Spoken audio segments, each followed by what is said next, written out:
வணக்கம் நம்ம நமஸ்கார், welcome to NT tax.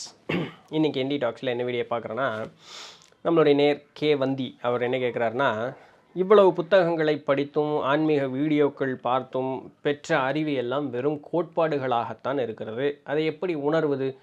நான் யார் அப்படின்னு சொல்லக்கூடிய அந்த ஆத்ம விசாரணை அவர் செய்கிறாராம். ஆனாலும் இன்னும் முழு அனுபவத்தையும் உணர முடியவில்லை அப்படிங்கிற ஒரு விஷயத்தையும் சொல்கிறார்.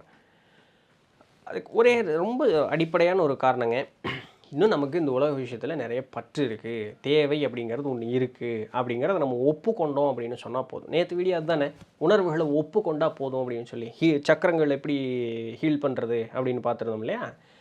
இந்த உணர்வுகளை நம்ம ஒப்புக்கொள்ளாமல் அதிலிருந்து விலகி ஓடுவதற்கு முயற்சி செய்யும் பொழுது தான் ஆற்றுள்ளவர்கள் சேத்துள்ளவர்களாக மாறிடுது. இப்போது ஆன்மீகங்கிறது ஏதோ மேக்கால போகிறதாவும் சராசரி உலக வாழ்வு கிழக்கால போகிறதாவும் நம்ம நினச்சிக்கிறோம். அப்படி இல்லை.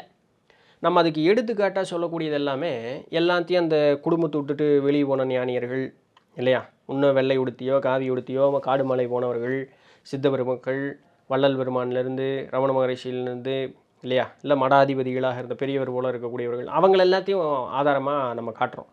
ஏங்க குடும்பத்தோடவே இருந்தே இந்த நிலையை எய்தியவர்களும் நம்ம நிறைய பேர் உண்டு. நம்ம நிதலந்த பண்ணி சேனலில் இந்த ஸ்பிரிச்சுவல் பீப்புளுங்கிற பிளேலிஸ்ட்டில் நிறைய பேர் உண்டு.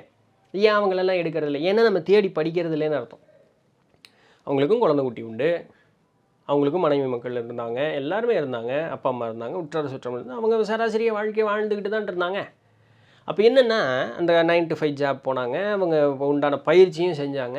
அப்போ அங்கே என்ன பண்ணாங்க, மனசை ஒருநிலைப்படுத்திக்கிறதுக்கு உண்டான வழி அப்படிங்கிறத பார்த்தாங்க. அவங்களுக்கு புரிஞ்சுது இந்த உலக வாழ்வு அப்படிங்கிறது ஒரு மாயை அப்படிங்கிறது புரிஞ்சுக்கிட்டாங்க. இப்போ புரிஞ்சதை இம்ப்ளிமெண்ட் பண்ணி பார்க்கும்பொழுது எப்படி அங்கே இதை இம்ப்ளிமெண்ட் பண்ணுறாங்க? ஒரு நிகழ்வு நடக்குதா, அந்த நிகழ்வு நம்மளுடைய மனதை பாதிக்குதா? இப்போ பாதிப்புங்கிறது என்ன? ஒரு பய உணர்வு வரலாம், ஒரு பதட்ட உணர்வு வரலாம், கோபம் வரலாம், தாபம் வரலாம், பொறாமை வரலாம், இதுபோல் இருக்கக்கூடிய கீழ் உணர்வுகள் அப்படின்னு சொல்லக்கூடியது வரலாம் இல்லையா. இதை இல்லாமல் மேல் உணர்வுகள்னு சொல்லக்கூடிய மகிழ்ச்சி, நன்றி உணர்வு, அன்பு, இதுபோல் இருக்கக்கூடியது வரலாம் இல்லையா. இப்போ இது ரெண்டில் எது வந்தாலுமே நம்ம சிக்குவோங்கிறது தான் ஆத்ம விசாரணையினுடைய ஒரு கோட்பாடு இல்லையா. இந்த எந்த உணர்வுகளுக்கும் ஆட்படாமல் இருக்கணுங்கிறது தான். கீழுணர்வு மோசம், மேலுணர்வு நல்லதுங்கிறதெல்லாம் கிடையாது. அன்பு கூடணும் அப்படின்னு சொல்லக்கூடியது இப்போ கீழிருந்து அப்படியே மேலே வந்துக்கிட்டே இருக்கும். கடைசி எங்கே இருக்கக்கூடிய உணர்வுங்கிறது என்னென்னா அன்பு மட்டும்தான். இந்த அநாகதம்ங்கிறது வரும்போது அன்பு கூடும். இந்த அன்புங்கிற ஒன்று மனசில் கூடினா தான் இங்கே இருக்கிற சக்தி திருப்பி மேலே போகும். அதற்கு மீறி வெறும் அண்ட வெளி தான். அதுக்கப்புறம் பூரா எல்லாம் யூனிவர்ஸோட கனெக்ட் ஆயிடும். அங்கே எந்த உணர்வுகள் எதுவும் கிடையாது. அங்கே ஏதுமற்ற ஒரு தன்மை தான். அப்போ கடைசியாக நம்மகிட்ட இருக்கிறது அன்பு தான். அந்த அன்புங்கிற உணர்வு இங்கே வரும்பொழுது இந்த இடத்துல கேட் ஓப்பன் ஆகும். அதுக்கு தான் அதை கடைசியாக நம்ம சொல்கிறது. சரிங்களா. அப்போ இதுபோல் எந்த உணர்வுகள் இருந்தாலும் அந்த உணர்வுகளுக்கு ஆட்பட்டு ஏதோ ஒரு காரியங்கள் நம்ம செய்வோம். அந்த காரியங்கள் நம்மளை இந்த இடத்துல பிடிச்சி நிறுத்தி வச்சுக்கிட்டே தான் இருக்கும். இது நமக்கு சராசரியாக தெரிஞ்ச ஒரு விஷயம் தானே. அப்போது கோபதாபமும் ஆகாது, மேல் உணர்வுகளும் ஆகாது, ஆனால் எனக்கு அது வருது. இப்போ திருப்பியும் கேள்விகள் ஏன் வருது? இந்த இடத்துல என்னை சமாதானமாக வச்சுக்கிறதுக்கு என்ன வழி? சமாதானம் ஆக முடியாமல் இருக்கிறதுக்கு என்ன காரணம்? இந்த கேள்வி கேளுங்களேன். அப்போ நம்ம என்ன சொல்லுவோம்? என் மனைவி, என் மக்கள், என் கணவர், என் உற்றம், என் சுற்றார், என் நண்பர்கள், இவர்களுக்கு பாதிப்புன்னு வரும்பொழுது எனக்கு பாதிக்குதுன்னு சொல்கிறோம். அப்போ எல்லாமே என்னுடைய சுயதேவைக்காக மட்டும்தான் இந்த இடத்துல இருக்குது. என் சுயநலத்திற்காக இதெல்லாம் இருக்குதுன்னு நான் நினச்சிக்கிட்டு இருக்கேன். அவ்வளோதான். இப்போது இதே போல் நான் எனக்குன்னு நினைக்கிற ஒரு ஆள் மேலே நினச்சிக்கிட்டு இருக்கோன்னு வச்சுங்க, ஒரு சூழல் மேலே நினச்சிக்கிட்டு இருக்கோன்னு வச்சுங்க, அது நமக்கு ஏற்புடையதாக நடக்கலைங்கும் பொழுது இப்போ இவ்வளோ ஒரு எனக்கு நான் என்னுடையதுன்னு சொல்கிறது எல்லாமே என்ன ஆகும்? மாறுபாடான ஒரு குணத்திற்கு அந்த இடத்துல நின்றோம். எனக்கு தான் அப்படின்னு நான் நம்பினதே நான் நினைத்தார் போல் அந்த இடத்துல இல்லைங்கும் பொழுது யாருக்கு மாற்றம் வருது? என்கிட்ட மாற்றம் வருது. அப்போது என்னுடைய உணர்வுகளே எனக்கே எதிரியாக அந்த இடத்துல மாறிடுது. இந்த இடத்துல எதிரி இல்லை, அது அதனுடைய சுயநிலையை காட்டிடுது. அது இரட்டைத்தன்மை கொண்டதுங்கிறது அது காட்டிக்கிட்டே தான் இருக்கும். ஆனால் நாம் தான் அது ஒப்புக்கொள்றதில்ல. அப்போ மனோமாறுதல் அப்படிங்கிறது என்னை பொறுத்து சூழலில் மாறுதலாக நடக்குதுன்னு நான் நினச்சிக்கிட்டு இருக்கேன். இப்போ எத்தனை நானும் எனதுங்கிற அந்த வார்த்தையை நான் பயன்படுத்தியிருக்கேன் பாருங்க. அப்போது அடங்க வேண்டியது எது, உணர வேண்டியது எது அப்படின்னு கேட்டால் எல்லாத்துக்கும் காரணம் நான் தான்.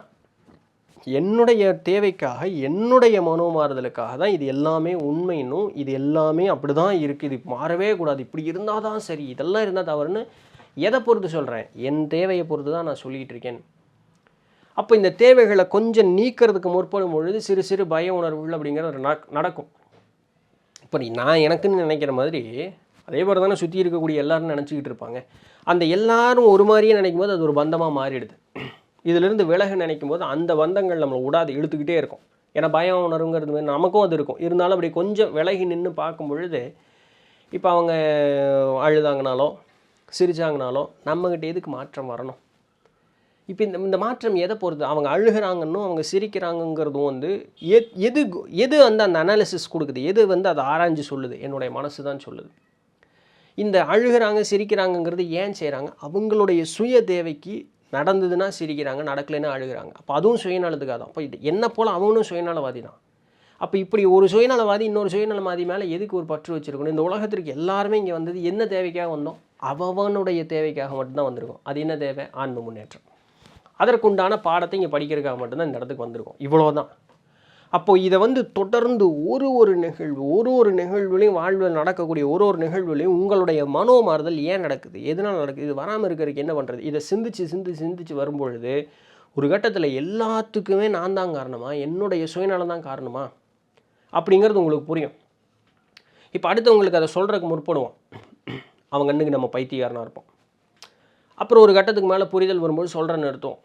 அப்போ அடுத்தவங்களுடைய செயல் நம்மளை வந்து ஒரு மாதிரி இரிட்டேட் பண்ணும். இப்படி பண்ணாத, ஏன்னா நம்மளுடைய அறிவு முதிருது பார்த்திங்களா? அதையும் நம்ம ஒரு முந்தானே இது போட்ட வீடியோவில் போட்டிருக்கோம். எப்படி ஆன்ம முன்னேற்றம் நமக்கு வந்து அகம்பாவத்தை கொடுக்குதுன்னு ஒரு வீடியோ போட்டிருந்தோம். அப்போ அது என்ன நடக்குது? எனக்கெல்லாம் தெரியுது, உனக்கு தெரியலேங்கிற ஒரு நிலைமைக்கு வருது. அது உண்மை தான். நமக்கு அறிவு இருக்குது, நமக்கு தெரிஞ்சது தான், அது அவனுக்கு தெரியல. ஆனால் அது வந்து அவன் செய்கிறது நமக்கு கடுப்பாக இருக்குது, எரிச்சலாக இருக்குது. ஏன்னா அவன் தப்பு பண்ணுறான்னு நமக்கு தெரியுது. ஆனால் அதை சொல்கிறதுக்கு முற்படுவோம், கோவப்படுவோம், கேவலப்படுத்துவோம், ஏளனப்படுத்துவோம். இது வந்து ஆன்ம முன்னேற்றத்தில் அந்த ஆணவத்தை தொலைக்கிறதுக்கு பதிலாக பூஸ்டப் பண்ணி விட்டுரும். அப்போ அதிலிருந்தும் விலகி நிற்கணும். இப்போ இவ்வளோ தூரம் நம்ம விலகும் பொழுது என்ன ஆகும்னா, ஒரு கட்டத்தில் எதுவுமே ஒரு செயலுமே பண்ண செய்ய முடியாது. ஒரு செயலும் செய்ய முடியாது. ஏன்னா இந்த உலகத்தில் இருக்கக்கூடியது எல்லாமே சுய தேவைக்கு உட்பட்டு தான் இருக்குது. இப்போ சுய தேவையிலிருந்தே நான் விலகி நிற்கும் பொழுது உங்கள்கிட்ட என்ன செயல் இருக்கும்? ஒரு செயலுமே இருக்காது.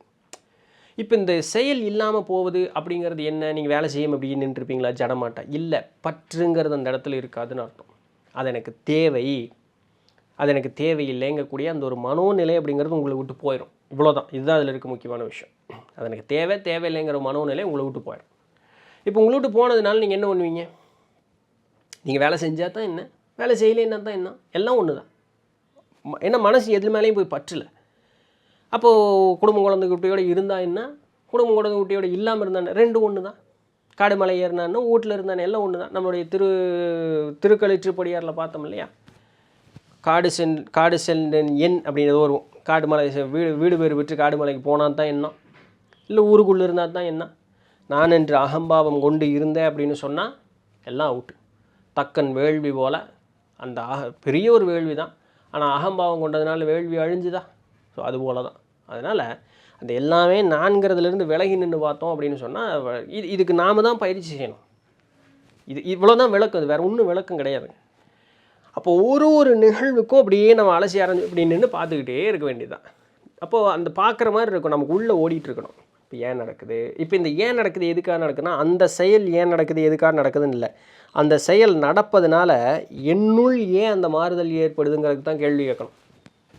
அந்த செயல்னால் நான் அழுகிறேன்னா, அந்த செயல்னால் நான் சிரிக்கிறேன்னா, இல்லை அதுபோல் என்ன நிகழ்வு நடக்கும்? ஒரு ஜோக் பார்க்குறீங்க, சிரிப்பு வருது. ஏன் சிரிக்கணும்னா இப்போ முதல்ல எது சிரிக்க வைக்குது? குழந்தையாக இருக்கும்போது இப்படி பார்த்துருப்போம், பெரியவங்களாம் சிரிச்சிட்டு இருப்பாங்க, அதை பார்ப்போம். அதுபோல் ஒரு நிகழ்வு நடந்ததுன்னா இவங்கெல்லாம் சிரிக்கிறாங்க, மனசில் ஒரு பதிவு வாங்கி வச்சுக்குவோம். ஓ அப்படி இப்படின்னா சிரிக்கணும் அப்படின்னு சொல்லி. இவ்வளோ தான். இப்படி தான் நம்மளுக்கெல்லாம் படிச்சிருப்போம் பாடமாக. வெறும் ஒரு கற்பனை காட்சியினால தான் நம்மளுடைய வாழ்க்கை அப்படிங்கிறது பிணைக்கப்பட்டிருக்கு. அப்போ அதுக்கு மீறி நமக்கு அப்போ சிரிக்கவே மாட்டானா ஜடப்பிராணியன் இல்லை. அது உணர்ந்த காரணத்தில் அவங்க அமைதியாக இருப்பாங்க, அவ்வளோதான். அழுகிறாங்க, குழந்தைகிட்ட போய் ஒன்றும் இல்லை, அது பாட்டுக்கு விளையாண்டே இருக்கும். சும்மா நீங்கள் நடிக்கிறதுக்கு அழுகு பார்க்கலாம். நீங்கள் இப்போ என்ன பண்ணுறீங்களோ அதுபோல் அதுவும் பண்ணும் இல்லைங்களா? ஸோ இதெல்லாம் உணரும் பொழுது இதெல்லாம் நீங்கள் கேள்வி கேட்கணுங்க. ஏன் அது நடக்குது, எதனால் நடக்குது? அப்போ விடை ஒரு சில நேரங்களில் விடை கிடைக்காது. விடை தேடுவதற்கு முற்படணும். அப்போ அது வந்து நம்ம மனசு ஒரு நிலைப்படுத்தி அப்படியே பக்குவப்படுத்திகிட்டே இருந்துகிட்டே இருக்கும். பேசாமல் ஆயிரும் ஒரு கட்டத்தில். எது நடந்தாலும் அப்படியே பேசாமையே இருப்போம். அவ்வளோதான். அப்படி தான் ஆன்ம முன்னேற்றம் நடக்கும்.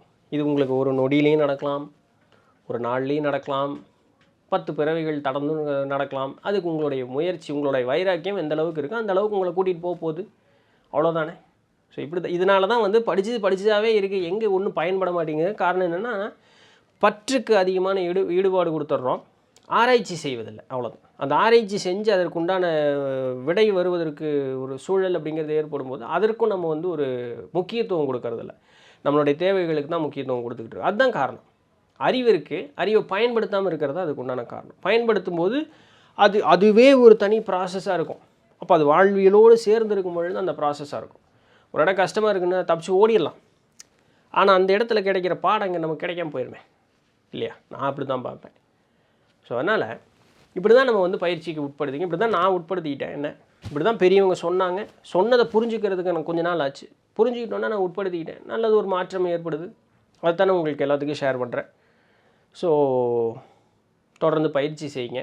இது இந்த நாளில் நடக்கும்னு சொல்கிறதுக்கோ, இந்த நேரத்தில் நடக்கும்னு சொல்கிறதுக்கோ, இல்லை பயிற்சி டிசைனாக சொல்கிறதுக்கெல்லாம் இங்கே ஒன்றும் இல்லை. எல்லாத்துக்குமே கேள்வி கேட்டு என்னுள் ஏன் அந்த மாறுதல் ஏற்படுதுங்கிறதுக்கு உண்டான கேள்வி கேட்டுக்கிட்டே இருக்கும்போது எல்லாம் அர்த்தமற்றதுங்கிறதுக்குள்ளே போய் நின்றோம்.